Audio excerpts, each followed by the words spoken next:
Olá a todos que estão nessa videoaula, eu sou o professor Marcelo Silva e nós vamos continuar na aula de leitura de arquivos utilizando a linguagem de programação Java. Na aula anterior,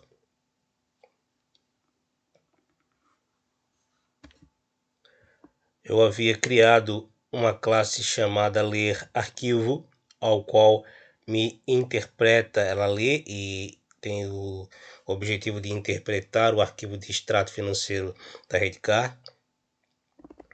E eu criei uma classe useArquivo para poder chamar os métodos e utilizar para apresentar ao usuário com uma interface ao usuário para visualizar o conteúdo do arquivo. Na classe lerArquivo, eu verifico, estou fazendo a interpretação da linha que é o header do arquivo. Se a linha começa com 030, o manual me diz que toda linha que começa com 030, o manual na página 6, é o header do arquivo. Na página 5 também é a especificação do início de cada linha. Só que na página 6 eu já tenho a interpretação de cada posição por linha. Então, na linha que começa com 030, da posição 1 a 3, eu tenho o tipo. Na posição 4 a 11, eu tenho a data. Da 12 a 19, eu tenho a especificação da operadora. Da 20 a 53, eu tenho a descrição, que é extrato de movimentação financeira.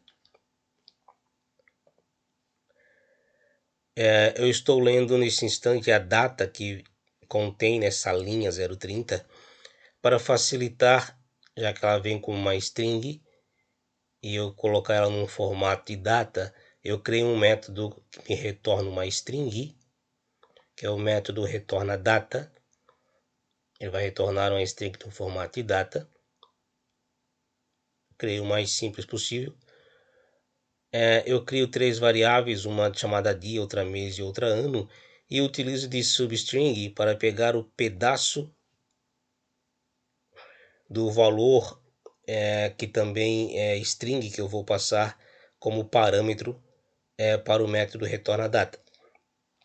Eu vou passar da posição 3 até a posição 11 da linha 030 para essa variável chamada data. E aqui internamente eu vou pegar os subpedaços dessa string que tem a data, só que sem a separação por barra. E eu estou pegando o dia, que equivale à posição 0 até a posição 2. Estou pegando o mês, que equivale da posição 2 até a posição 4. E o ano, que equivale da posição 4 à posição 8 desse pedaço de string que eu estou passando aqui como parâmetro para o método retorna data. Depois eu concateno, monto com dia, mês e ano e acrescento a barra para ficar no formato data e retorno a variável, nesse caso que eu chamei de mdata. Agora veja que eu criei um método separado, né? Aqui eu tenho o método leitura e aqui eu tenho o método retorna data. Deixei como public, poderia ter colocado como privado.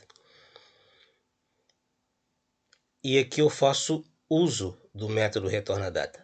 Eu crio uma variável data e chamo o método retorna data utilizando de this e passo para dentro dele o conteúdo da posição 3 até a posição 11 da linha, nesse caso que é a 030. Verifique que eu só vou entrar para executar essas linhas que aqui estão se a linha começar com 030. Vou lá na minha classe useArquivo e vou executar. Verifique, aqui tem a apresentação da data que tem no arquivo 28/12/2011. Se eu for no arquivo aberto no editor de texto, você verificar aqui que eu tenho 28/12/2011, da posição 8, da posição 3 até a posição 11, contendo 8 posições que me equivalem à data da emissão do arquivo. Vou pegar agora o valor que representa as posições que representam a operadora.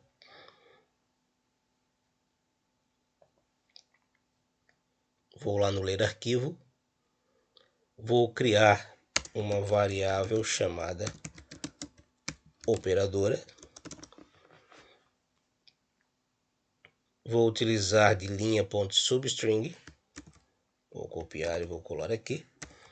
Só que as posições que me representam a operadora, eu preciso olhar no arquivo de layout, é da posição 12 até a posição 19. Se eu quero pegar da 12 a 19, então eu vou colocar para que ele pegue da 11 a 19. Ele vai pegar a posição inicial e vai acrescentar 1. Então ele pega da 12 a 19. Então eu vou pegar aqui da posição 11 a 19. Esse 11 ele vai acrescentar mais uma posição, vai pegar da posição 12 até a 19. E nós temos que são 8 caracteres, novamente, da 11 a 19. 8 posições.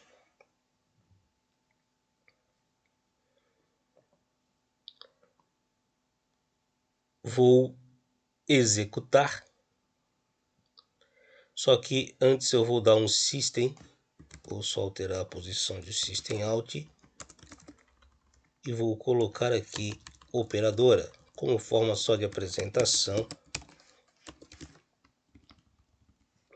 Eu vou chamar aqui de operadora, que é a variável, para ele apresentar o valor da variável operadora criada acima. Vou executar o meu usa arquivo. Verifique, ele me trouxe o valor reidcar. Vou no arquivo de texto,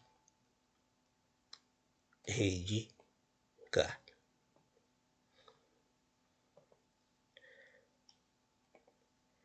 E assim eu vou efetuando a interpretação de posição a posição de cada linha para poder ler o conteúdo do arquivo. Obrigado a todos que assistiram a mais essa videoaula. Continuamos na próxima videoaula na interpretação da linha 030 do arquivo. Obrigado por enquanto.